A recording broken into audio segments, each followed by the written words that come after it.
Oroi, Magadini, Salibonani, Vijani, Imacheroni, Makwachini, Muriwaki,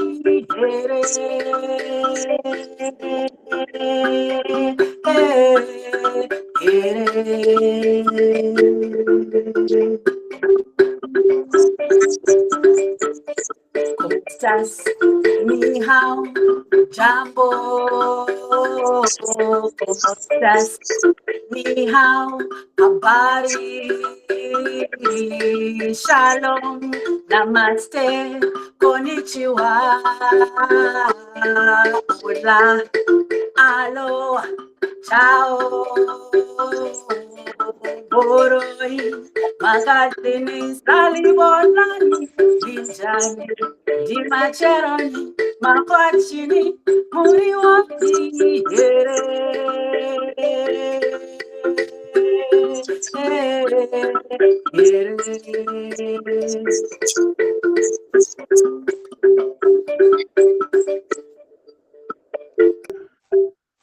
Thank you so much, Francisca. Santisana. Okay. So hi, everyone. So far, we have 16 people logged on, but we can start. Thank you, everyone, so much for being here. I've been waiting for this moment for a very long time, and I'm really happy that we're going to have an event where we focus on our issues, we focus on our challenges, and we focus on our strengths and contributions as African ancestry people. And I'm happy to have an entire panel of African ancestry people. This is not common, this is not usual, so this makes it very special. And I think I've mentioned before that this kind of feels like a family reunion, even though I haven't met everyone who's attending before. But I would want for us to make this sort of like a celebration. So we're going to have a good time, and we're going to speak about things that matter to all of us. My thing is that even though we have an event, we have to ask ourselves, what are we trying to do with this? Because events alone are not going to do anything. So what I'm trying to do with this is to start with this. So this is going to be very foundational. It's going to be very basic. We're not going to speak in detail about very many things because we don't have a lot of time. So basically, I want this to be start of many. I want this to start for all of us, but I want us to come back. And before we come back, I want us to have something we do. We need to be doing something. So when we come back, we're reporting back and we're asking each other, where are you? What are you doing now? What do you need? What do we need to do more? So it's not going to just be an event thing. It's going to be about building for us, by us as a community. And let's see where we are in a few months or in a few years. But again, I want this to be something that is constant and something that we keep doing together. I think it's important to mention that before I even got the idea to do this event, there were a lot of things happening in South Africa that led me here. And I used to attend, and I'm still attending, a lot of TikTok events where people are discussing the issues in South Africa with xenophobia and all that. And as we all know, and I think we can all agree, this should not be happening. We should be having better relationships as African ancestry people or just as people. So the only problem is that when we speak about how we should love one another, how we should build together, the conversation never matures. It never goes into what is the actual issue. How do we solve these issues? Because people are not listening to one another. Usually in this conversation, there's one side here, there's another side here, and everyone is kind of shouting at each other. And I don't think this is beneficial to anyone, because that means the problems will persist and the disagreements will persist, the violence will continue. So what I want us to do today is, we're not going to have any arguments here. We're not going to have any kind of debate where people are pointing at each other. What I want to know is, what am I and other African people missing from this story? And I want to hear from Asanda. Where did this start? How did this start? What do we not know? What is missing? What are the issues? What do you want us to know so we can move forward? And I want you to have a space where no one is interrupting you or doing all that, because I want to know. I really want to know. So Asanda, thank you so much. And I will let you speak to us for the next 5-7 minutes, and just let us know what is going on. And then our brother is going to follow in Oladele is going to go in and introduce himself as well, and then tell us what his views are. This is a free conversation. We are not limiting people to what they can say. This is an actual African meeting. So let's just be ourselves. Let's say what we would want to say at any other place. And so, karibu sana, Asanda. Hi, everyone. I'm really so glad that this conversation is happening. I think me and Mary had many conversations on LinkedIn about everything that was happening, particularly with the situation. I think that the biggest kind of issue that came up was when there was a contestant in Miss South Africa who it turned out, according to Home Affairs, was not a South African citizen. South Africans, before it was confirmed that they were not a South African citizen, were on social media talking about this particular person and the fact that they felt that they don't belong, and the fact that they felt like they didn't look like South Africans, or they didn't have a South African surname, and many other things that were said. And then at some point, the Department of Home Affairs came in to effectively to enter the conversation, to say officially this is what is happening and this is what it isn't. And according to the official reports, there was some fraud suspected in how she received her citizenship. And as a result of that, her other country, her father's country, then took her on, and she became Miss Nigeria. And I think she then entered the Miss Universe contest.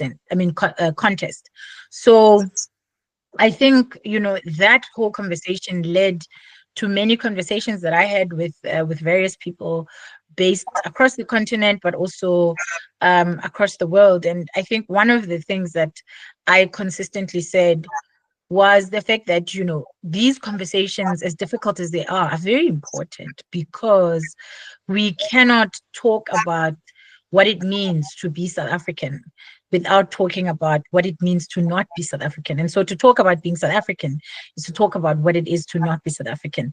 And to talk about belonging is to have criteria for inclusion and criteria, of course, for exclusion.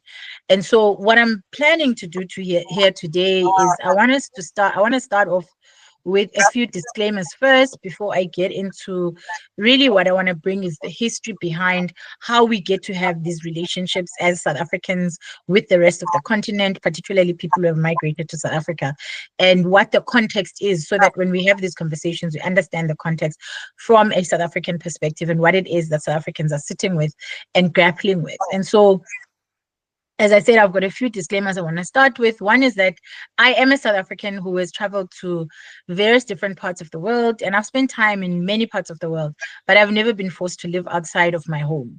And of course, I recognize this as a privilege that many do not have. So I come to this conversation aware of the privilege I have of being able to live and make a living in my home country.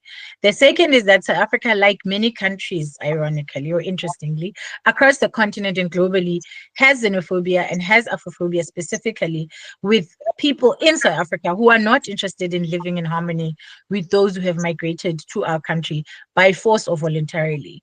South Africa, however, also has people who are interested in engaging with, in being in community with, and even, you've seen intermarriages, and we've seen people building communities across different country origins. And South Africa itself has been a host to many migrant and refugee communities since time immemorial, with different relationships therefore built with different people from different places. And so I'm saying all of this because I wanted to be clear that I come to this conversation not to defend xenophobia and its presence, or Afrophobia and its presence, but rather to provide a context for how hate for Africans and migrations in general comes to find its roots in South Africa, and why South Africans feel angry and respond in the ways that they do to migration, particularly to Africans, as we've seen in recent history. Hello? Yes. Did someone need to say something? Okay, I thought I heard someone say sorry. Okay. Yeah, carry on. You're good. Keep flowing. You're flowing. Okay, so I think it's important to state this because I don't want this to become a back and forth conversation about whether I think there's xenophobia or Afrophobia in South Africa. It's there, but that's not the only story. There are multiple sides to the story, and there is nuance to the story that I want us to be able to unpack, particularly as Africans on this call.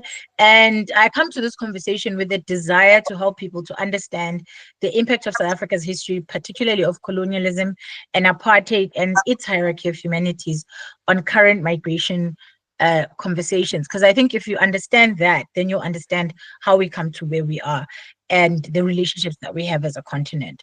So South Africa's history starts with, the Jan van Riebeeck in 1652, taking it far back because I think it's important. Well, actually, South Africa's history doesn't start there, but historically, in terms of books, that's where people start. And that is the start of conversations and engagement about migration. Of course, before colonizers came to the land, there were trade across the African continent. We traded gold, we traded and many were relations other African countries, with Arab nations, and there were relations with the rest of the globe. In fact, South Africa, Cape Town in particular, became a trading station, and that's how we were colonized because there was this trade that happened and because it was the stopping point for many people already. But what a lot of people don't understand or think about when they think about how migration started in South Africa or how it came to be that people from different places started to officially permanently live in South Africa is that we had people coming from the Netherlands, the Dutch East India Company, setting up a station. And then we had slavery, which then brought people from Malaysia, the continent, and other places. And so through colonialism, which brought white people, and then slavery, which brought other people of color who came to live here, we begin to have a relationship with migration as South Africa. But the relationship that we have with migration in South Africa is not a positive one because the people who came, the colonizers came, they were not coming in peace. They came with force. They came to take our land. And then when slavery ended, what the government did is when slavery ended, people didn't get integrated as former slaves into local populations or into normal society. They were given a status that is higher than local South Africans. So if you know the history of America and what happened to Native Americans, it's the same history. If you know the history of Australia and what happened to the Aboriginal, it's the same history where everybody comes to your country and becomes and is given first-class status while you continue to be given the lowest status in society. We've seen this, as I said, with colonialism. We've seen this with people who are former slaves. So we have in South Africa people who are originally from Malaysian ancestry, so they call the Cape Malay, also called part of the colored group. During apartheid, there was something called the hierarchy of humanity, which placed white people first as first citizens, then Indians who had come to South Africa as indentured laborers, and then placed colored people with Africans right at the bottom. So if you think about the best places to live were reserved for white people. The best schools were reserved for white people. The best anything in this country was reserved for white people. And then of the people who were of color, who were not black, those who were able to benefit and get some benefits were people of color outside of Black South Africans. And so up until 1994, country that we now call South Africa really didn't belong and hasn't belonged to Black South Africans in the way that it does now. So this is the context that we come to. And so if you are a country that is coming from a space in a situation where everybody that enters the country gets given better status than you will have resentment, you will have negative sentiment, and you will have everything that we're seeing now. And so that is the context that we are dealing with people who have been traumatized by history and who has to withstand a history wherein everybody else that was coming in was automatically given a status. And then the other part that I want to deal with is the fact that South Africa's history of apartheid, colonialism, in fact, if you understand colonialism, you understand that colonialism, apartheid, all of these systems of oppression, they are about labor. It's about being able to access cheap labor. And therefore, the struggle for emancipation and freedom in South Africa was actually then about labor and ensuring that South Africans are able to access their labor rights, South Africans are able to receive money that is worth living wage and fair working conditions. So during apartheid, Black people could not be in cities unless they had what was called the pass, which is effectively like a working permit. So if you did not have this permit, you couldn't be in the city. It didn't matter if you had relatives in the city or not, you could not be in the city. And what this thing did, what the pass said is that if you work for someone and they fire you, that ends your official status of living in the city, right? And so effectively, what then happens is in the early 90s, there was what I call the first wave of migration, which is when you had people coming from Ghana, from Uganda, and various other African countries that had independence for a long time. And a lot of these people were coming as lecturers, as academics, and various other officials and professions who were coming to help South Africa with its project of emancipation after 1994. The relationship that South Africa had with Ugandans, with Ghanaians, with the various people who were coming was actually a positive relationship, because there was a stated intent that people were coming to build South Africa, people were coming to support South Africa, and they came with work permits to do specific jobs. What then happens in the early 2000s when Zimbabwe, the things that happened in Zimbabwe, where there was land expropriation and farmers were kicked out of Zimbabwe, is that we then had migration from Zimbabwe, we then had migration from the rest of the continent. Now, this migration was different to the first wave of migration, which was formalized, which was ordered, which was clear what people were coming to do, the relations that people would have with the country. When these situations then happened, it was a different case. So with the DRC, for instance, which has been in conflict for even pre-1994, it was clear people were receiving their refugee status, people were receiving their permit status because they were understood to be refugees fleeing war. But with Zimbabwe, with Malawi, with various other countries, we already had a migration relationship where people could move across the different countries and were coming from work and going home, coming from work and going home. But when the situation that happened in Zimbabwe happened, people stopped coming to work and going home and started living in South Africa. And there were temporary visas that were given, which were called the Zimbabwean permit system, which was effectively a temporary visa that was meant to handle the situation where hundreds of thousands of people were coming from Zimbabwe into South Africa because they were escaping the situation that was happening there. And so when this then started to happen, you also had people from Lesotho, you had people from Angola.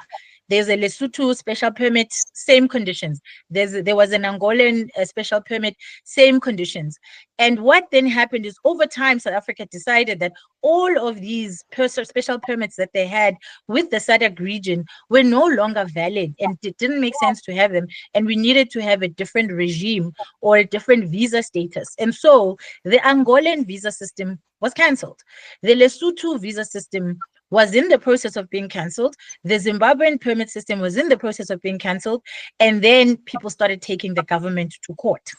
But of course, in between all of that, you then have 2008, which had a lot of, there was xenophobic attacks where people weren't killed, specifically people who were coming from the African continent.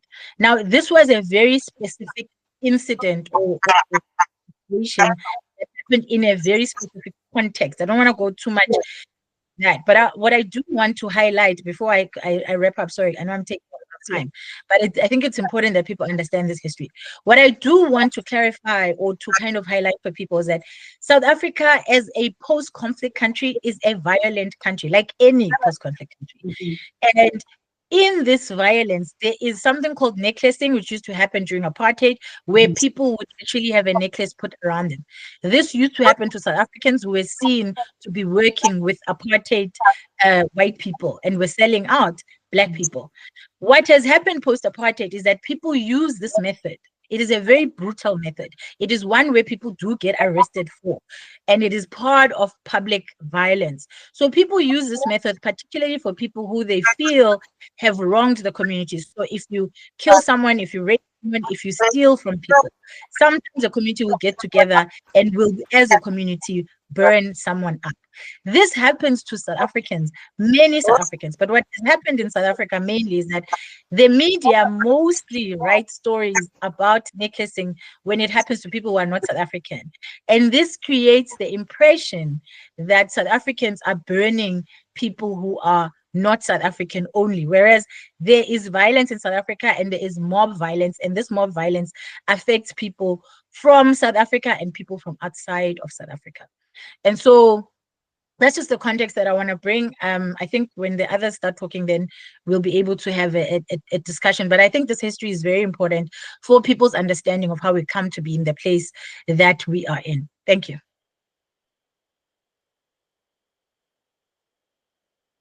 Your mic is off, Mary. Thank you, sir. Mary, you're on mute. Oladele can go next. I have questions about South Africa, but I want Oladele to get his opportunity to just speak about what he thinks, what he needs to tell us. So Oladele, go ahead.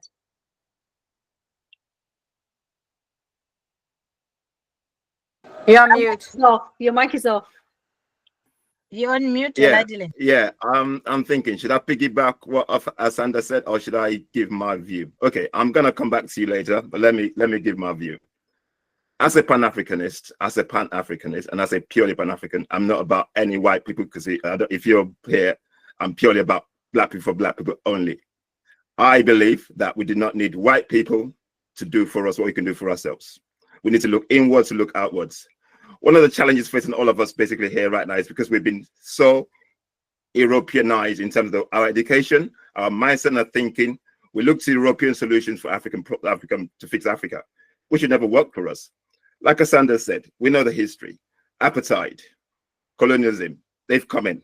They've basically taken over the whole system. Basically, we become second class on our own continent. Consequently, these are the problems where we face in terms of migration and all that. Personally, the reason we would get is 1884, the Berlin Conference, the Congo Conference. Basically, they drew a line. Africa had no lines, we had no borders. We moved around our continent freely. When we're talking about migration, this is basically what the colonialists has brought to us. Basically, now they bought the little lines, little cakes, split them up, and everybody's got their own border. Now, you got a migration issue. The reason they did that is quite deliberate. It's a deliberate ploy to keep us apart. Consequently, we will not be talking about what we're talking about today. Africa had issues. We had our conflicts, but we made up. You know, I know in Nigeria, I'm a Nigerian. I know where there was conflicts, wars, but in my language, they say Eruman Domo. Basically, the slave becomes a landowner. This is how we treat our monsters. We never did anything as brutal as what the Caucasians did to ourselves. Eventually, we settled. So, in terms of migration for Africa, this is what I'm thinking. As Africans, we need to start looking at ourselves as one people. The conflicts that we embrace is a white man's conflict. It's not our conflict. Because if we're not messed up in the mind, we will not be saying what we're saying right now. So we need to look at our brothers and sisters. Obviously, we have issues. Let's deal with that. But an African perspective, not from a colonial perspective. Because when we're talking about all these things, we always argue from a colonial perspective, which to me, just basically, I get angry because I'm thinking, look at you, you're a black man, but talking like a white person. You know, it's a South African thing. It's a Ubuntu, isn't it? I am because you are because I am. This is the core of what we need to embrace. Let's look at ourselves as being our own solutions. Whatever we are, from Nigeria to Zimbabwe to whatever, basically our conflicts are European conflicts and African conflicts. Until we throw away the Eurocentric thinking and start embracing us and see ourselves as basically, because look at Africa today. We all have the same problem. Mismanagement, bad governments, basically them raping our resources, and the people behind it are white people. All of us have that same problem. It doesn't matter where you are in Africa today. Our problem is the white man. But the challenge as black people is that they divided us. We're not united. Now, we do the white man's work for them. We basically fight ourselves on their behalf. Instead of us as black people to unite against the scourge that's the white people that concept. We need to kick them out. But we embrace them. If I had my way today, there'd be no white person in Africa today because we do not need them. But we embrace them and then we fight ourselves. Make it make sense to me. Well, can I comment? Can I comment on that? Yes. I have a different view. I don't think we can. No, this is my view. Okay. That's not your. This is my view. Yeah. This is that. This is it. Okay. I want us to discuss, because we do this a lot where we talk about let's love one another, let's do this, and I want us to come out of here with something more. I want to know if there are issues between Black people, how do we deal with them? Because if we don't talk about those issues, this is why I wanted Asanda to tell me what are the issues. Now we know the history, but I need to know if there's issues within South Africa. For example, Asanda, maybe you could let us know very quickly about, because I hear there's a minimum wage, and then if people come from different countries, then they don't care about that. They simply will take what the white man gives them. And how does that affect other South Africans, Black South Africans? And how do we deal with that? Because I want us to discuss the issues and how to deal with the issues. Because ignoring the issues and simply saying let's love one another, it's not going to work. I agree with that, but I'm just giving the context. But like I said, I agree with you. We need to find ways to work together, but we need to do that in love. Yeah, we need to do that in love, because that's the key. That's the key. We need to do that in love. We cannot see to be fighting against each other, because basically it's all about survival for all of us. Whatever you see the Black man, it's about survival. They just want to eat. And that's down to the fact that so many things have gone wrong in their own individual countries. It's about survival. So how do we work together? Yeah. Asanda, I'll let you go. Asanda, please tell me how you think we should deal with this. If the issue is that you have this, you want to have certain policies, and the South Africans are saying, you know what, we cannot do this because now everyone is working with the white man against us. How do you want us to support Black South Africans? Well, I mean, I think that, as I said, apartheid, colonialism, all of these systems are about access to cheap labor. And even indentured labor was because the locals refused to work in the sugar canes. And so people were brought in from India in order to be able to work at the cheapest rate possible. And all that's happening, or one of the biggest complaints of South Africans is that South Africans have worked very hard to make sure that we are one of the few countries on the continent that has a minimum wage and that has human rights and labor rights at the level that we have. And this is important because people literally died for these rights to be realized. And that's why people are willing to kill for these rights to be upheld. And so effectively what's happening is that white people are essentially rebuilding the system of apartheid using people who are migrating to South Africa.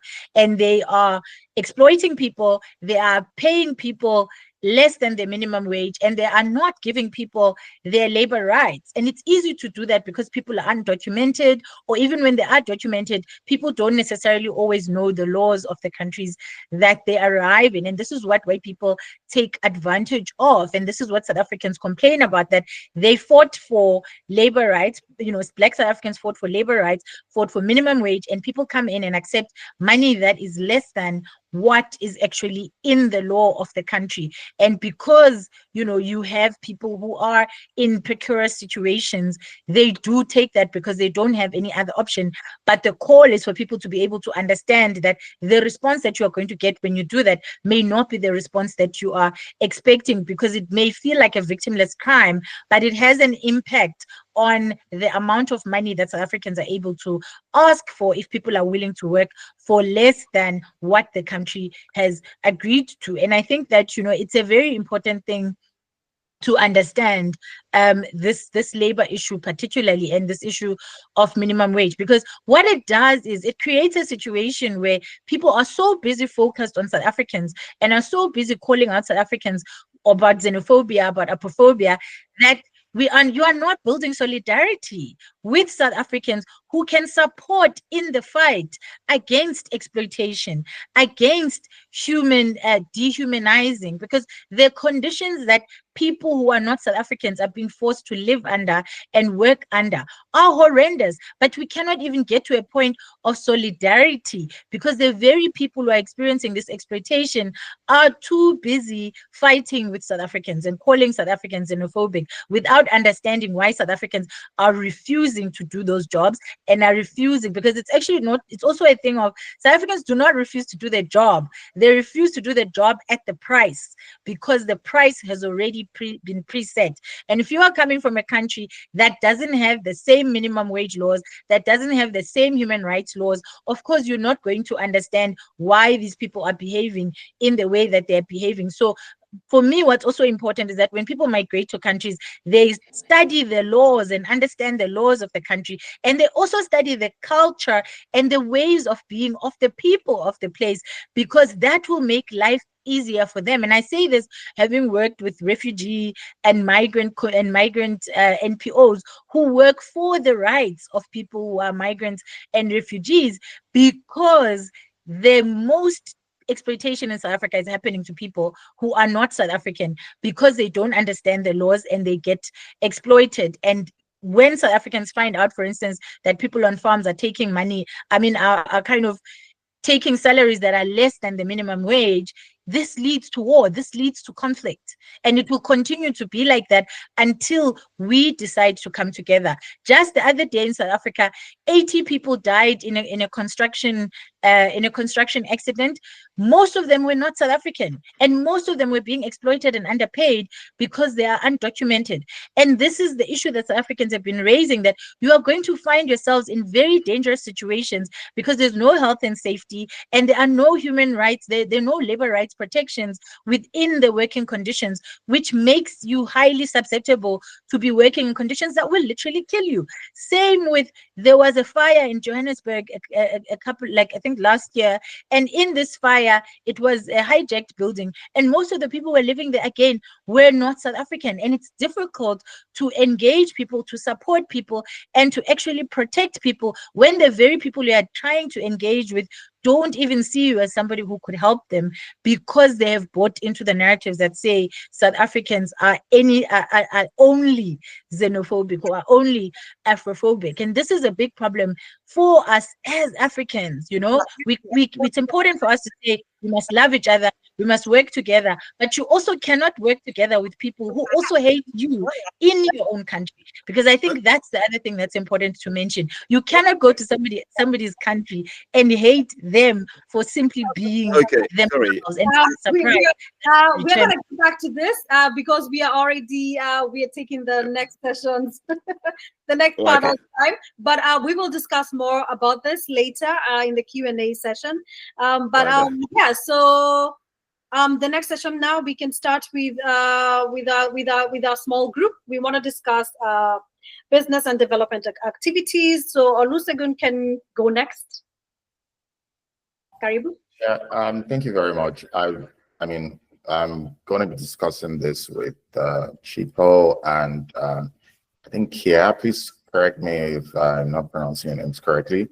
But I'll just give a little bit of an introduction, sort of about myself. I think I'm going to let Chipo and Kea do a lot more of the talking about business development, just giving their profiles and the businesses that they have. I mean, I'm a young man working in corporate. I can always sort of chip in on the finances, but I think that they would have a lot more perspective. So I'm African, I'm a Yoruba man, and then I'm Nigerian. That's kind of how I see myself.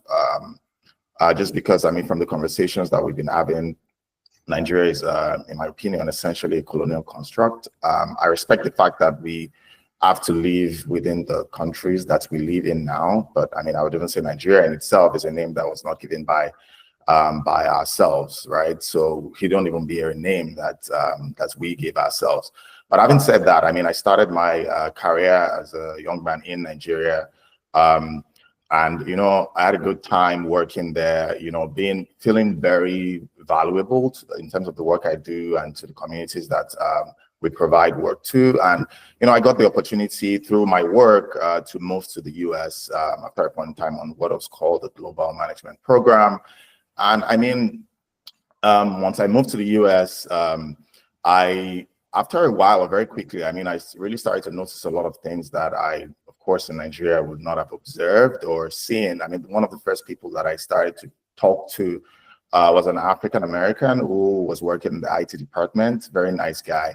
And I really started to learn a lot. I mean, just going to Asanda's point, a lot about the conditions that the people who live on the land itself experience. I mean, I would say that I was privileged in the sense that I got an opportunity through my work, and I was working there and doing a job that, I mean, depending on how you put it, it was definitely above, much above in terms of like minimum wage or any of that, so to speak, right? And so seeing sort of communities within the New York area, and I always say this, that when you see an environment where there's so much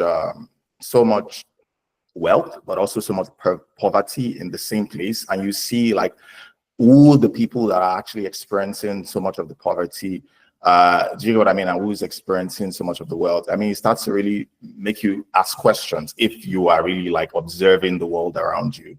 And I'm saying this intentionally just to kind of like get to the point that I think sometimes there's a challenge with people not understanding this, and I say this with some people I've talked to who come from the African continent, for example, because I think all of these things kind of like cutting sort of together or are tied together, who do not sometimes understand the conditions of the place they go to, and you know, come in with the opportunities and sometimes take on that narrative or that stereotype about the people that live there who are also like them, right, in some sense. And so that's a very sort of dangerous narrative in the sense. And so I try to apply a lot of empathy when I see these things and sort of talk about it. It's probably a lot of what I talk about just outside of work in itself.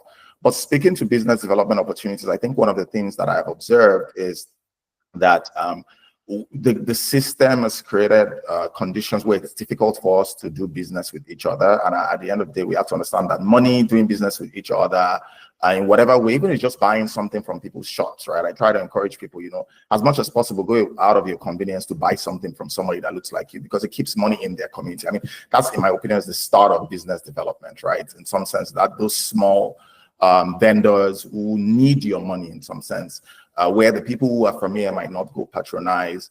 You know, we have systems that are created such that we keep giving our money out. And so that's kind of like one of the core problems that I have observed in some sense. I know there's a lot of movement around now about like, you know, going back to Africa and doing business with Africa and things like that. I think that that is important, but I think that even first within the communities that you live in or that people live in, that they sort of build up that those behaviors, right, of looking at your own neighbor in terms of somebody that looks like you, somebody who's from the African continent, whether it's African American, and understanding that your money, your life, the work you do is important for them. And I will end with a quote and just pass it on to Chipo to talk a little bit about, I think she should be next, a little bit about the business development as a whole. But I'll end with a quote. I don't remember exactly who said it. I think it was Kwame Ture that said it, where he says that your success, your personal success is not success if it is not translated to your community,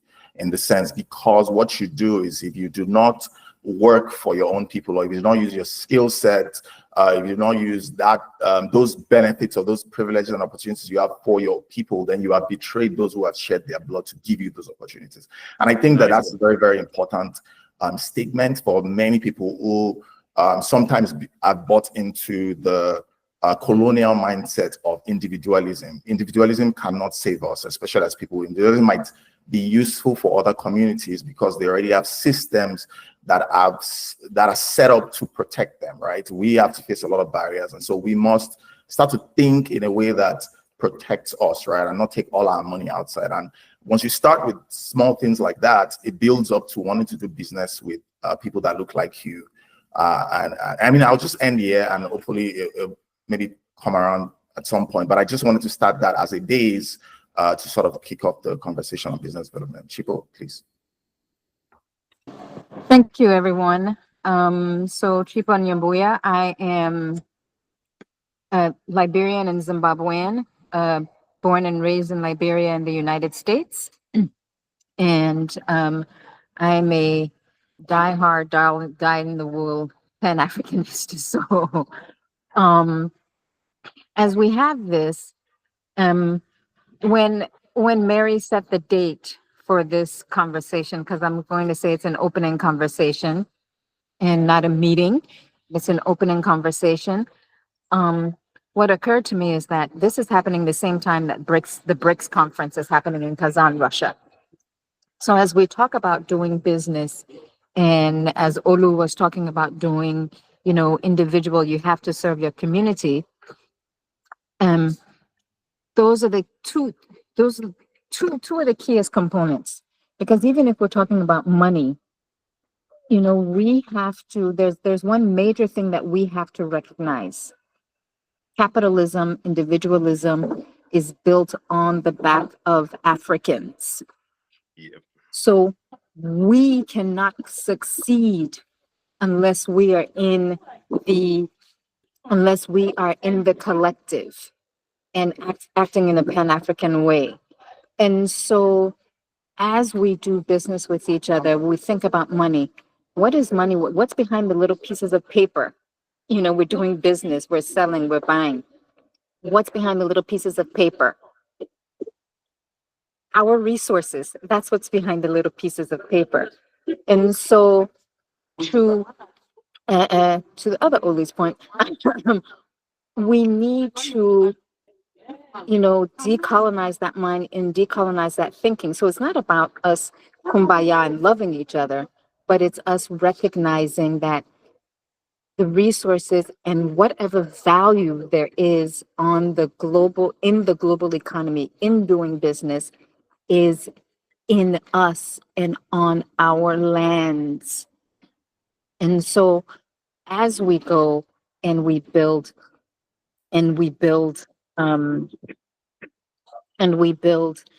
relationships, we build commercial relationships, it is about looking with each other who are going to preserve the land. So I'm currently in Ghana on my way back to Liberia. We have fertile soil.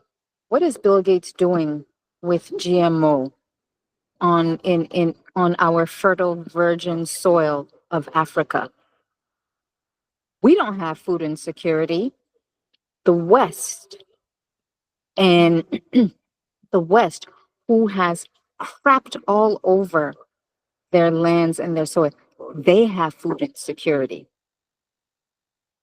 Our healthcare systems, Mary and I were having a conversation on the healthcare systems. I'm here in Ghana because of our healthcare system. Why, our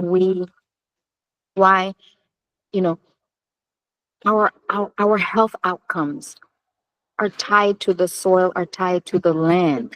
So when you look at agribusiness, we know it, yes, mechanization, all of that. But touching our soil and agribusiness, no. So as we look at farming, as we look at and we start to think Africa is underpopulated. China has 1.4 billion people. India has 1.4 billion people. The continent of Africa, which can hold both China, the land masses of both China and India, has 1.2 billion people. So to pick up on our earlier point about, coming together, and it's the coming together is not about kumbaya. The coming together is about us stopping and looking and recognizing, oh, we have the gift, we on the continent, and us stepping forward to take control of how we're going to resource and exploit our resources, or not exploit our resources, but how we're going to use those resources with and for each other. Because as the French, and Mary, you had a question now, sorry. Yeah, I want to ask, you talk about agribusiness, and this is for you and Olu. I see these conversations a lot with Zimbabwe and other African countries where people say that we need the West to do this for us. They need to show us how to farm. They need us to do this. What do you think about this? Do we need for anyone to teach us what we need to do? No. What is preventing us? The capital, what is preventing us? That is We a are loaded solutions. question, because the answer to that question is no. So a big part of what we need to do is, again, to go as we were scene setting, is to return to our traditional practices, have conversations around our traditional practices. So I know a little less in Zimbabwe, but in Liberia, we have a collective farming process of where farms and folks who have farms adjacent to each other, they each farm each other's lands. They each farm each other's lands. And then as far as the management of that, then one farm or people within various farms or the family of the farms, they decide who then takes it to market. They agree the market price, and then they provide the machines, the tools. Sorry, that's the word I was looking for. The tools to farming. So you essentially join up each of your smallhold farms to then get that economies of scale. Then you do that, you build on that, you build on that, you build on that. What the West has done is now repackaged that and told us that that is now cooperative farming. We know how to set up a farm. We know how to set up a we know how to set up a we know how to set up a farm. We know how to take things to market. We know how to package things to take to market. So it's us just collectivizing that, going back to our traditions, traditional practices, collectivize that, and trusting each other in that, where we then go with and to each other and say, I trust you. Why? Because I am dependent on you and you are dependent on me. You have put in your labor, I have put in my labor. Now it's time for us to reap what we have sown. And so, and the West has packaged it to us, with the slick marketing and its cooperatives and its agribusiness. We were doing agribusiness, we were fine. We were feeding ourselves. We fed ourselves. We feed ourselves now. But you come in, you bring in the GMO, you see what's happening in India. It doesn't even have to be here in Africa. The GMO, you have these farmers killing themselves with the farm bill because you have GMO. Now they can't buy their seeds. So, that's just one piece and one bit of it as we look at, doing business. And then when we look at logging, I'm not even talking about mining. When we look at logging, when we look at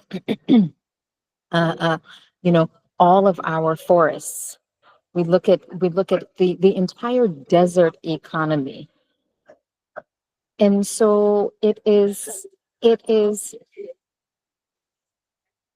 we have all the resources. It truly is, okay, let's get here. We put our money together. Everywhere on the continent, virtually everywhere on the continent does susu. We call it susu in West Africa. Everywhere, susu. So that's where you get your capital. Everyone puts their small bits into it, then you build. You build, you invest in it, you build. You build, you invest in it, you build. But we've been, what's the word? We've been lured into this, it has to be shiny and flashy and bling and this. No, it takes the little work incrementally, and we build on that. And then that's when we get our enterprise. If you look at the New Zealand dairy, the entire New Zealand dairy system, the entire New Delhi dairy system, that's how it became a global industry. New Zealand has what, 3.5 million people, and yet they dominate in the global dairy system because that's how they started, small little bits over time, over 2 generations. And so you have this global enterprise where tiny New Zealand dominates. So Question. From a legal aspect, what do we need to know about investing in Africa? What should we be prepared about in the coming future? What do we need to know? what we need to know is, I'll take you back to my first comment on what's happening right now is the BRICS conference. So South Africa is in BRICS. The Alliance of Sahel states, or only maybe Burkina Faso, but it means the three of them, you know, are have now joined BRICS. You can say what you want to say about Afwerki, but he has done the work to make Eritrea's human index. So for us, as we look at this in a Pan-African way, where we get to decouple from the West, I would say what we do is start to build small coalitions with those countries that are in BRICS, because otherwise what we are is still tied to the Western financial system, to the whole IMF system. And look at the small businesses, the small entrepreneurs, and say, okay, what projects? So I'm currently working on a project, again, that is cooperatives, which is really, again, the fancy way so that the West can see, and those of us who are still under the thrall of a Western narrative, so that the West can see that, this is what they're doing. It looks like that, but we are having the conversations with each other and building together with each other. And it's an agricultural. So you look at the laws and it's merely just registering a business, you know. I think we also need to hear from Kea. Kea, tell us, you know a bit about medical tourism, you know about people coming to Africa, immigrating to Africa. What do you think about starting businesses there? If you're from a different country and you're coming to another African country, if you're coming from the Caribbean or anywhere else, what do you need to know? What has the experience been like? Just help us out, educate us. Oh, no, thank you. Thank you for having me. I just want to do a quick introduction of who I am and my background so everyone kind of get where I'm coming from. So I see that I'm probably the only African American on the panel. And so in regards to being born and raised here, 12 generations from Charleston, South Carolina, the Low Country area, and I am of the Gullah Geechee culture. My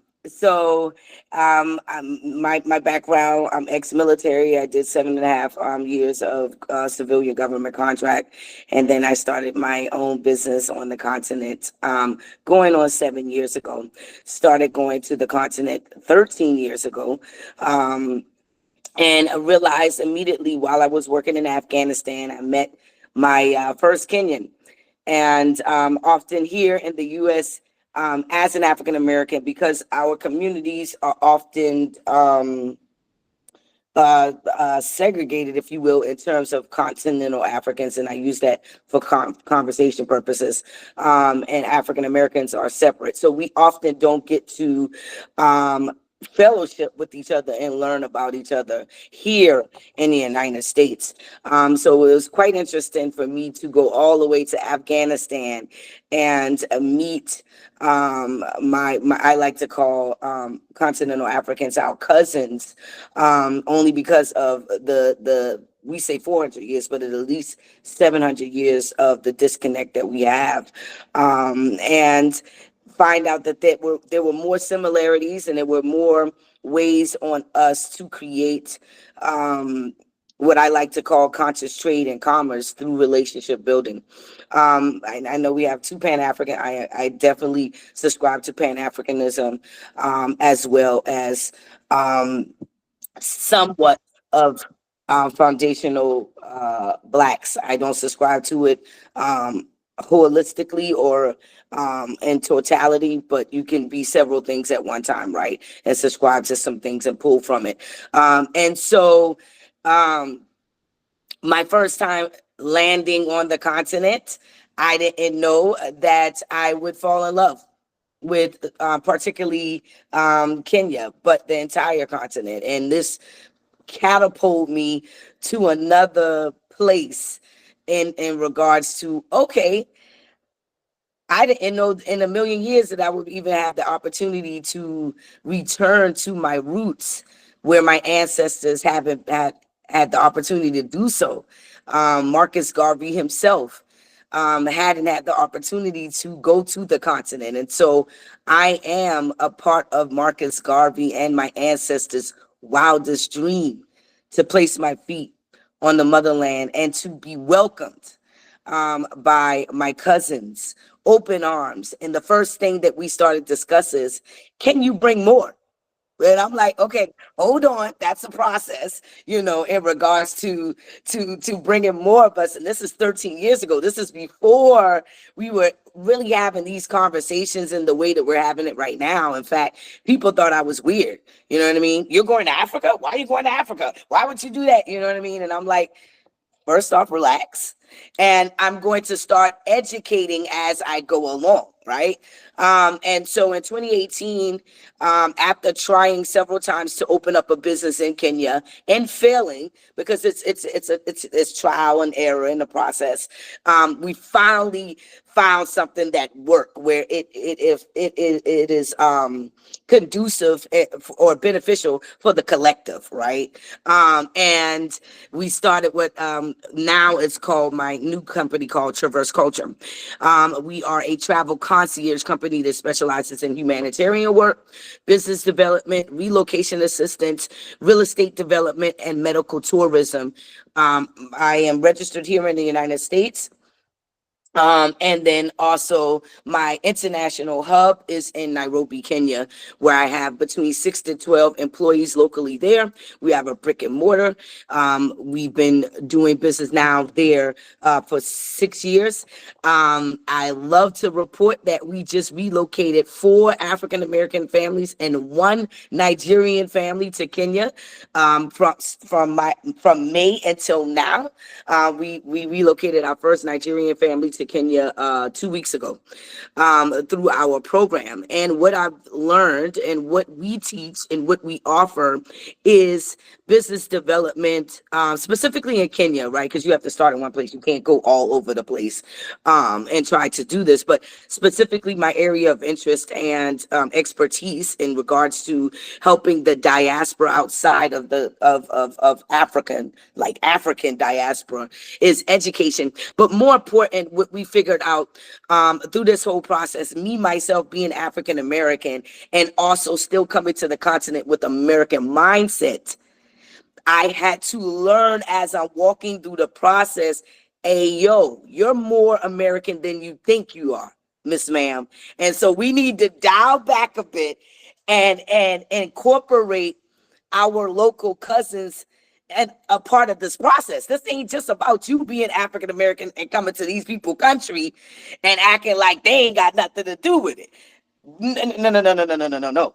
And that's why I renamed my company Traverse Culture, because the nucleus is in the culture, right? The nucleus is in the culture. And so last year we initiated what I called the call to action, where we create cultural exchange between ourselves, but the basis is relationship building. There is no way in hell, if you excuse my French, that we could do any type of trade and trade and commerce without the basic relationship building. Hi, my name is Kea Simmons. I'm from Charleston, South Carolina, Gullah Geechee culture. And I'm sure you don't know what the heck that is, but I will explain to you what that is. Hi, my name is Mary. I'm Kikuyu from Nairobi, Kenya. I was born there. This is our culture. Let's talk. Let's grow. Let's also, I love what Chipo said. This ain't about Kumbaya. No. we're going to get to the nitty gritty, and this is also going to speak to what's happening in South Africa. I had to take myself and say, you're going to the continent from a privileged position. Let's be clear. And you're going into these people country. So you got to meet people where they are. And you can't be going into people country asking for concessions without creating a value chain or incorporating them in your process. That just because you Black, that don't mean we got to make concessions for you.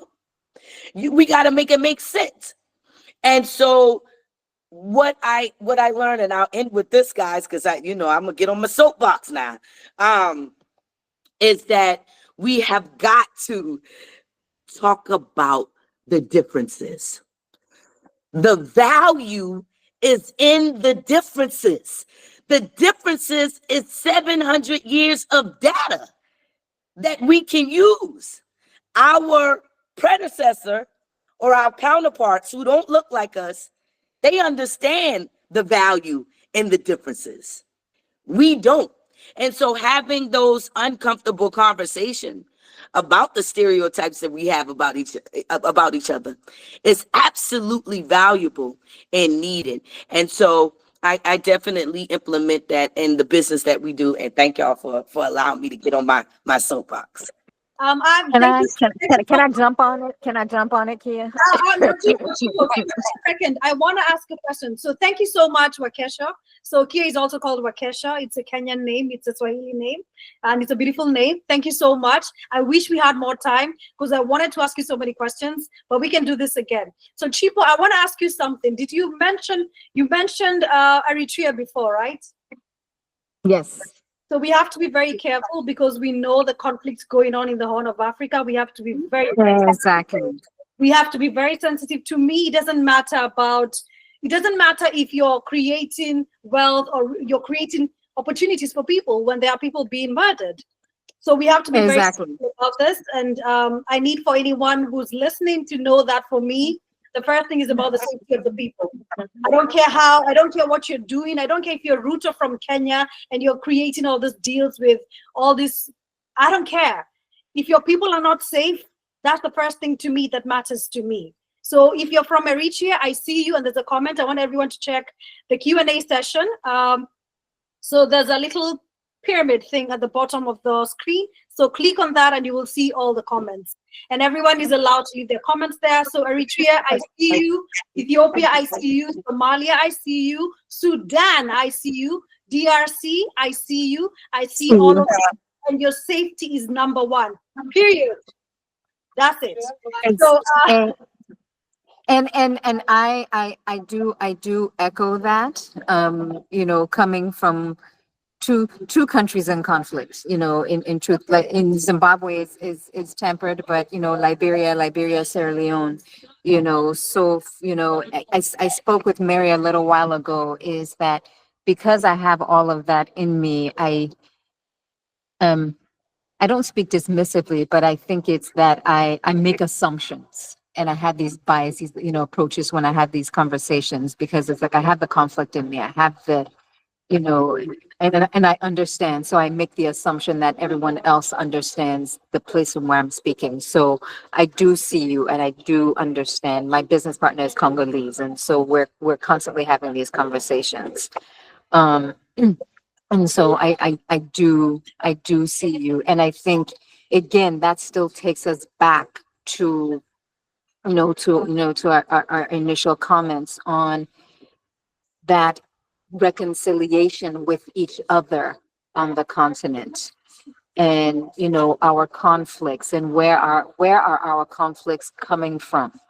Are they truly from within, and us stopping to recognize, okay, what is the real source and actual source, and going on that journey of reconciliation? Because we cannot do business, we cannot do health, there's nothing that we can do if we are not in reconciliation with each other. So, for me, that's always an assumption, and thank you, Mary, for calling that out and calling me out on that. I appreciate it. And we love you. We love all our people. The leaders come after. I'm sorry. So our people always come first. Leaders have, many times they have ulterior. Exactly. And I keep saying this even with my content, that our African leaders are using a colonial manual or neo-colonial manual. And this is a fact, many of them. And this is why we have to always prioritize our communities and our neighbors. And our neighbors means the communities that don't speak the same language as us.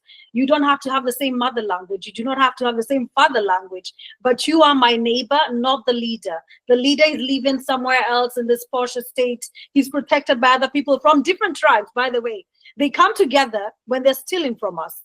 They just seem to disagree when one of them is not getting the portion they promised each other. And if you've been following the policy, exactly, this is what is happening. They've impeached deputy president. And for me, I'm like, you're all the same, because the only time you disagree is when you're not stealing enough from each other or sharing or splitting the spoils. So it's not, they don't care about it, most of them. They care about themselves. So this is why I cannot side, for example, with the deputy because he's from my Kikuyu tribe. No. For me, it's about the people first. What do my people say? My people are not the leaders. My people are the people who are oppressed. And it doesn't matter how you identify. Yeah, So, I just have one comment. I know we have to move on to the next session. And I just wanted to add one comment. I think if there's anything I'll tell, I think I speak more from an educational perspective a lot. If there's anything I'll tell any African, like anything you hear from the West about you in terms of wanting to help you or like an idea that you think will work, just don't believe it. Like, I think that's the first start. Like, if we can educate our people to understand that. I mean, the question I always ask is, why do you think that the same person that has done so much damage to you over the years will give you solutions to help you get out of it? Like, if you can start, I mean, because I see a lot of young people, for example, come here, go through school, learn all of this economics. I mean, I had to challenge one World Bank professor who was at my business school at a point in time talking about growth and saying the focus is on Africa on growth. And I had to challenge him one time and he didn't really have a response, just like Mary, like went round around it. But the point I'm making is you learn all this economics and you think that you can just take all these ideas and apply it. Those ideas are intended to exploit you. That is the purpose. And if you keep parroting the same concept, I mean, I saw news recently about, like, is it Egypt, the government of Egypt, whatever it is, Eritrea or something, coming together to form some, whatever it is, group, and, you know, there's versus Ethiopia and all. And the way I thought about it, I'm like, this sounds like a very colonial thing, right? Where they pit a couple of people together against one of the African countries. Think about these people with all the difference, the Germans and all of these people. They still have the European Union. They are very committed, no matter who is in power. Think about it, no matter who is in power, no matter who is in power globally, one thing they're committed to do is exploiting Africa. Over 800 years, power shifted hands between many of these nations, but the status quo of exploiting Africa for resources has remained the same. So while you're going to the schools and while you're going to the workplaces, keep this mindset in place that their purpose, no matter what they bring to you, is to keep exploiting you. That's what the IMF is for. That's what all of this is, to make labor so cheap, like Asanda was talking about, so cheap so that your lives are so miserable, so that you have no choice anymore. And that's really the purpose. I mean, that's the only thing I would say. And it applies to almost everything and every part of our lives. I'll let this move on to the next. What I want to, Asanda, what I want to add on to that. We've taken them from the next panel, so let's let the other two people speak first, and then we will come back to this in the Q&A session because we still have that. So Evalyne and Francisca, please go in. Sorry we are late, but please let us know, how do we advocate for ourselves, whether we are in Germany, whether we are in Kenya, or wherever we are. How do we do this, and how do we heal when we are still experiencing the marginalization, the racism? How do we do this? Karibu. Asanda, would you like to go first, or should I? Asanda is not in your session, so this is just Evalyne and Francesca. I can certainly go first. Yeah, Francisca. I'm sorry. Okay, yeah. So I am Francesca. I am a grandmother of 2 biological and 5 bonus grandchildren. I am a mother to 3 kids, clinical psychologist, telecoms engineer, and pilot. I raised them by myself. I come here to speak about self-advocacy. I was born girl number 3 in a succession of girls where there was no boy and the boy was expected. And so I came into this world already on a deficit. You are not enough. Girl children sit down, they don't speak. I was born in violent colonial Rhodesia. I am a witness firsthand of the brutality of colonialism, where my parents were hunted by British soldiers. I know what it is to be displaced as a child and to wonder whether you're going to wake up alive or your parents are going to wake up alive in the morning. So when we talk about self-advocacy, we are talking about there being injustice, the culture of oppression, the culture of violence and silence, systems that are designed to put us at the bottom of the ladder. Asanda talked about whites being at the top, Indians second, colors third, Africans on our soil, teetering at the bottom rung. That was Zimbabwe too. And so self-advocacy, for me, it's using my voice. It's speaking like I'm doing, speaking truth to self, speaking truth to others, speaking truth to power, fearlessly. Self-advocacy is about not just me. I had to write Mother Behold Thy Son, to tell my son not to treat women and girls the way I had been treated in my own country, by my own people. As a girl, I don't matter. But I had to teach my son how to treat women. So when I wrote Mother Behold Thy Son, I was advocating for me as a woman that I have rights and I deserve equal opportunities, but I was ministering to my son and other sons by extension, because as an African, I'm not just a mother to the one son that I birthed. I'm a mother to the whole African continent, if they allow me, the matriarch, to mother them. When I advocate for myself, I am advocating for the whole community. There's nothing like self-advocacy in Africa. Ubuntu says, we are one. We are, I am what I am because you are there. So I have a lot that I want to say, but I have been advocating using my voice, using writing, using my mbira. You saw me volunteering to play at the beginning. We were once silenced by the colonizers and told our culture was evil. Development specialists like W.W. Rostow and his economic model advocated for the jettisoning of cultural values so that Africa would develop. They said, on condition that we jettison our cultural values, that's only when we can economically develop. At that point, we lost Ubuntu. And we were sold individualism as the key to success in development. And we jettisoned Ubuntu, where human life, Mary, you said it, human life comes first before all else in Ubuntu. But we were told for you to be anybody, you have to jettison. And so today, I reclaim the culture. I have a question, and it just came from one of the viewers for you, Francisca.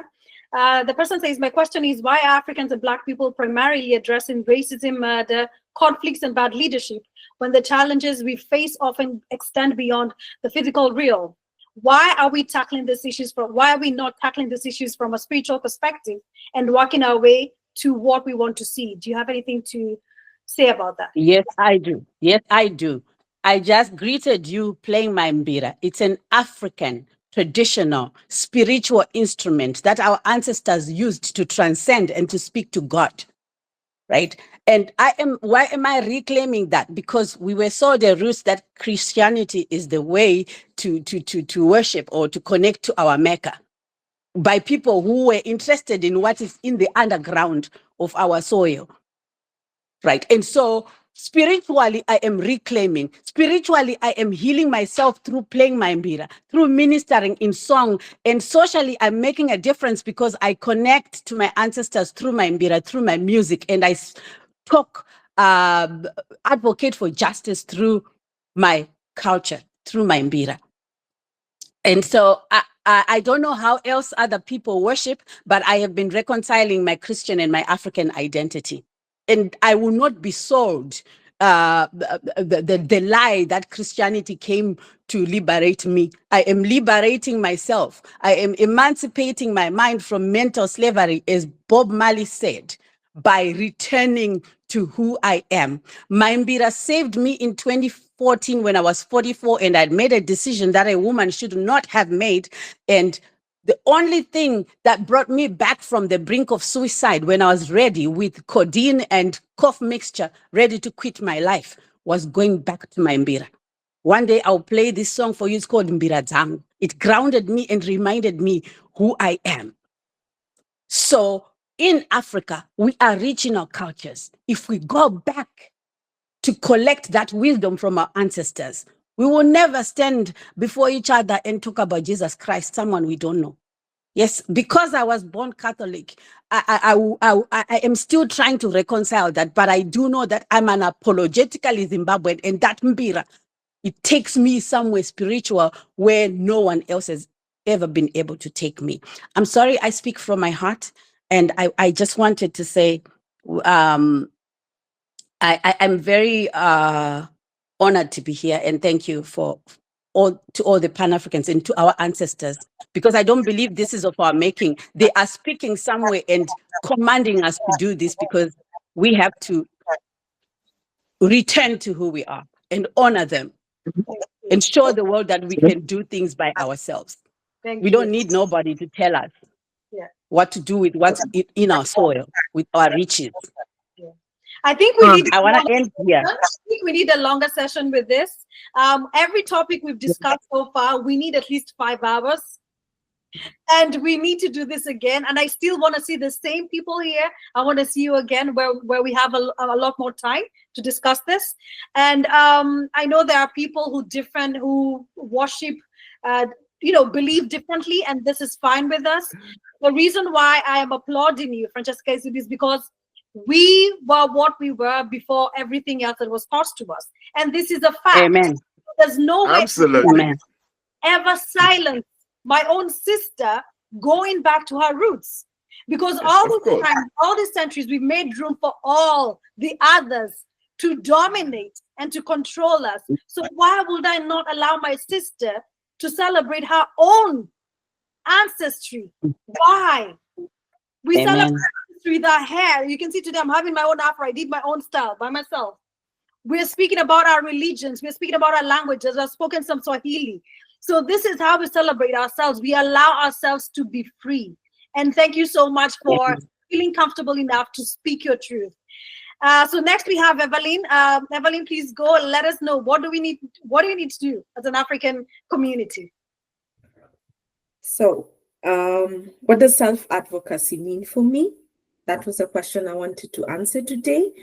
And for me, self-advocacy, and I will echo what Francisca shared with us, is using your voice to advocate for change. So from a personal perspective, about 2 years ago, I had a very humiliating and painful experience with the immigration office in our city. I believe everyone in this call and everyone on this panel has had their fair share of experiences with immigration or these foreign embassies we are forced to go to. And it was basically very frustrating and challenging to deal with this office. I had had several encounters with them. And the one question I asked myself was, through no fault of my own, but where had this system failed me? And by this system failing me means they also put me at risk. So after this incident, I ended up promising myself that this would be the last time they would ever do something like this. And not just for me, but for everyone else. So what did I do? I started a petition to improve the services of the immigration office in our city. It was a very long and arduous process, especially getting signatures.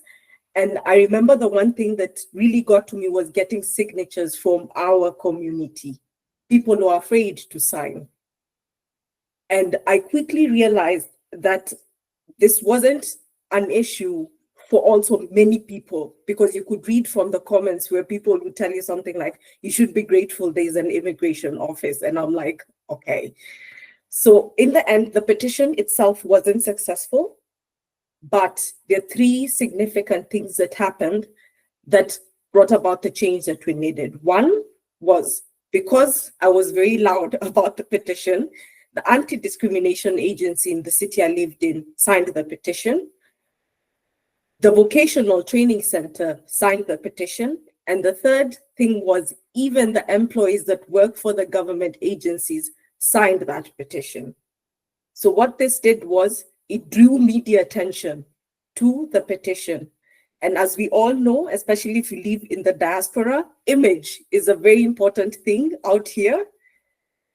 Someone somewhere in a higher office was summoned to the regional constitutional office to explain why they had let this situation escalate to the point of a petition. And for the first time in my life, I found myself not being thrown out of an office, but invited to an office. And they had to explain why we got to this situation. What happened? Eventually, they were forced to make changes. A lot of the processes were changed. They even ended up getting additional funding that they could hire more people to take care of what was happening in that office. So what I primarily learned from this lesson was use your voice, knock on those doors, ask those questions. Because I remember one thing that someone shared with me, which is very key to what we're discussing today. You are because I am.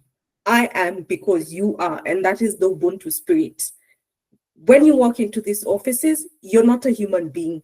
You're paperwork, you're someone's job, you're something someone needs to process, you're a case file, you're a file number, but you're never a human being. But where I come from, I was taught and I know I am a human being. So to echo what Francisca, and I believe what everybody else in this panel has said, use your voice. Speak up and do not forget where you come from. Thank you. Asante sana, Evalyne. Asante sana. Oh my God, we don't have any more time. We only have 5 more minutes. I wish we had an hour more. This turned out to be better than I thought. I think I was just anxious. It's the first time I'm doing an event where we're centering African voices. So we are not tokenized here. We are not told how to behave. We are not told to code switch. And you know what? My brother, my sister, anyone else, another person can say something different from what I think. And that's fine. Because you're saying... Mary, let's do it again. I'm up for it. Let's do it again, guys. We can take 2-3 hours. Just schedule it. Let's do it again. We have a lot to say, man. We didn't have the time. Yeah. Let's do it again, guys. I appreciate all of you, man. I love you all, man. Thank you very much. Thank you so much. I think we have Mary. Yes. Can I say something? Yes. The one thing that I didn't say was to use our culture in practicing our freedom and the mental aspect. This is where I come in. I didn't talk about my business. I work for the government full time, but I am a transformational coach and mental fitness trainer. The one thing that would help us as Africans is to heal from the trauma, intentionally create spaces where we heal from our trauma, because everyone has it one way or the other. But how do we move forward without being stuck in our victim mindset? Because it's still happening now. But how do we move forward? I think Chipo talked about it. How do we organize ourselves now so that we are not stuck in the victimhood, but we come together and move forward? So my business helps to get professionals, kids and their parents mentally fit so that they're able to tackle life's challenges with a positive mindset. Not pushed by our anger, our saboteurs, but pulled by our sage. We have wisdom. And so that's what I'm interested in. And you can understand why I would be focusing on mental fitness because of my history. I need to heal myself. And I'm here, open to share my gift with Africans. If you want it, try me. I'll serve you for free. Sorry, guys. Yeah. Francisca, I'm going to bring you on my Cable and Awakening series soon, man. I'm going to reach out to you. I need you to come and talk about this, man. So I'll send you a message on LinkedIn already. So you're coming on my podcast, my sister. Thank you, my brother. Asanda, you want to share Sorry. something? Go ahead. Yeah. Yeah, I was thinking about, what Chipo was saying around the issue of BRICS is happening, and there's all these other formations that are happening, which are about bringing together the global majority, which is actually at least half African, for business. And I think, one of the things I can say again, like, that as South Africa, I think we have been privileged enough to be able to do is that South Africa has all our international relations, all our representatives are paid for by the government, are sent to the countries that they're in by the government. And I think this makes all of the difference in terms of the kind of deals that South Africa is able to get and the kind of international trade engagements that South Africa is able to get, because a lot of African countries do not pay for their international relations representatives. It's people in countries for whatever reasons, whether it's like as a priest or whatever, and they get appointed because they're already in the country. And a lot of the people then use those positions to get themselves visas, to get themselves citizenships in those countries, and they ignore the very reason why they've been appointed as representatives, which is to actually work for the people and to get trade that is going to benefit the people. And one of the biggest issues we have, I think, as an African continent, is that a lot of the time when we are supposed to be coming together to collaborate in the same way that the EU signs deals as a bloc, we a lot of the time, like, so this attitude that exists against South Africa, unfortunately, actually flows into other kinds of relationships, like the trade relationship. So South Africa often finds itself as the lone voice trying to call for collaboration in trade agreements, with people kind of pulling off and making individual bilateral trade agreements where you're actually supposed to be making continental agreements. And the sad part about it is that South Africa, because of its status as a regional powerhouse in the South, is often able to get a deal on its own. That's a good deal.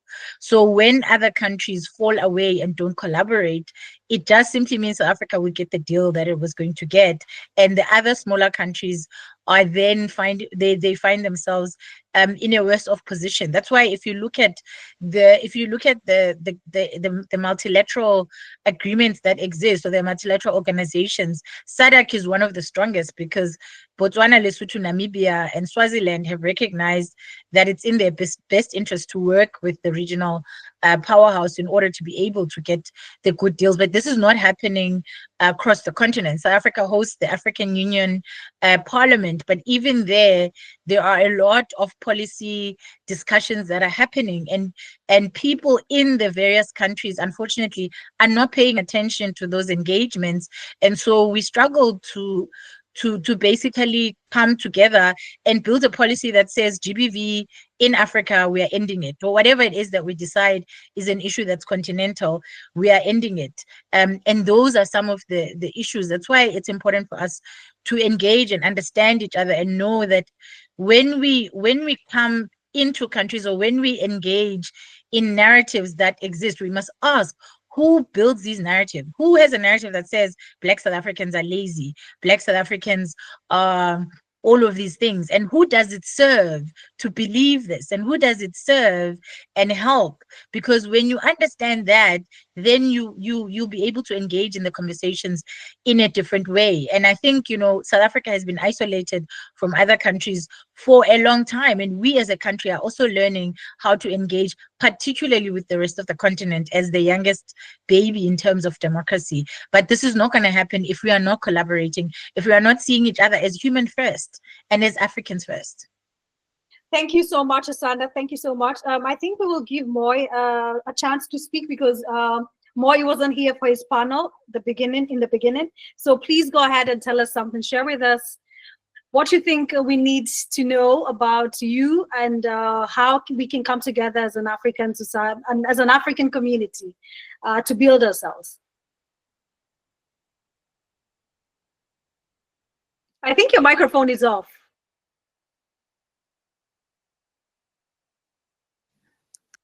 Can you hear me now?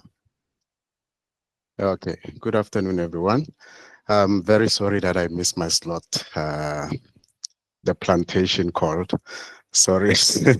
In terms of, I think Asanda has spoken a lot in terms of what South Africa has to offer, but there is something that I wanted to highlight, especially for immigration. We know that most of our brothers and sisters that come over to South Africa, they come under different circumstances. So I have had a privilege of working with one of the foundations that helps immigrants into the country. So, and it's something that I think is not known by many people that it exists. There is a group, Brainy. What they do is to help with welcoming people over. There is programs in place that will then help with application of the correct status, which brings them into the country, whether it's asylum, whether it's being a migrant worker or so forth. So these things, I wanted to elaborate more on them in my slot. Unfortunately, I'll hope that we'll get another opportunity because it's something that helps, especially with Africans that are moving in with their families and they do not have anybody that can help them with coming into the country and settling. So there are programs in place that exist. I think most locals are not aware. I also became aware by chance because I was working with displaced people. I did mention in my brief a little, but it is a more involved program that helps everybody coming from any other African state into the country so that they can find schooling, they can find social services and all the other things, but within the confines of the law of the land. So this is probably one thing that causes strife and division between our people and our brothers and sisters, because there are ways in which people can maneuver themselves without knowing the right way. So I think the more we speak about these things and we create awareness, then everybody else will be able to know what to do in case they are confronted with a situation that pushes them to come south. There are platforms. I know that most of them are spearheaded by white people. So there is a lacking in terms of the Afrocentric approach to welcoming our brothers and sisters, but it's something that can be developed and worked on. So I was speaking to a friend of mine, it's about 3 days ago, to say to him that there seems to be a lack of awareness that we are constantly at war. And most people associate war with violence, but we see war in the spaces that we work in, the microaggressions at work, being made to feel inadequate in spaces that you work, having African graduates that cannot get employed. These things in itself, they happen to be war, and we don't seem to know how to counter that war. And these are the kind of conversations that we need to have, because what exists is that we could be isolating ourselves, thinking that we do not need the continent, but we actually do need the continent. And also for those that come into South Africa, they have to know that these are the problems that we're fighting against, and they have to be cognizant of these things that are happening around so that they can know their place and how to help us and how we can also help them to kind of settle in South Africa with full awareness of what's happening. So there are a lot of things that I would have loved to touch on, but right now I'm just rushing myself. I do feel very crappy that I missed that slot, but I'm hoping that there'll be more conversations going forward, and maybe I can elaborate. Thank you for... I think we can arrange another session, because I realize that we have 3 different topics and each topic needs its own time. So let's arrange another session where, for example, we can focus on just South Africa. So then the South Africans can come back and we can have an actual deeper conversation where you're not hurried, and we can actually talk about the solutions we need to create for us in South Africa. Then we can have another session where we talk about the business opportunities and development. Then we can have another one for healing, because I have gained so much from this event. You have no idea. I knew what to expect, because I mean, I respect all of you. I love all of you. I know what you're about, but I'm really happy. And I want to do, like, can you see my energy? I want to do this again. Nice. Do this again. I want to sit here and I want to listen to everyone. That's what I want to do. So Asanteni Sandra, thank you so much. Thank you. Does anyone want to have like I said, I'm gonna plan more of this, and I would want them to be like every month. But if anyone wants to leave a closing statement, please go ahead. Say goodbye to us, how you choose to. Anyone? Olu, do you want to say anything? Francesca? Go ahead. Oh, go ahead. I'd rather listen to Francesca, honestly, to be honest. I mean, just to say thank you so much. Asanteni sana. Nyabonga. I don't know other languages. And tender in my mother language, Nyabonga in my husband's language. We are one. And this is not going to be kumbaya. I believe that each one of us is capable of making a huge difference, including those that are watching. Self-advocacy can extend from us to our families, to the community, to the continent. Let's just use our voices and believe in our power. That's all I have to say. And just thank you. I feel privileged. Thank you. I just want to say thank you for having me on the panel. Asante Sana to you, Dada, for having me and being a part of this beautiful conversation. And let me know when we have a follow-up. Peace.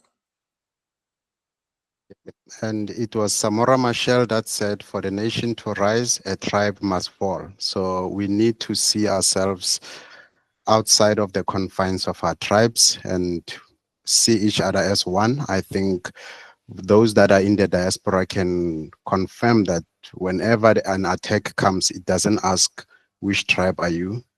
All they see is one group of people, Black people, African people, and that's how we can actually fight over this.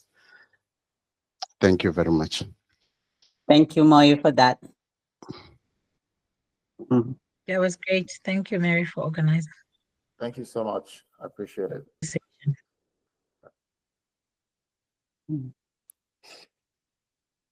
Bye. Thank you, everyone. Send me an email if you want to contribute, if you want to say anything. Asanteni sana, kwaherini. Bye.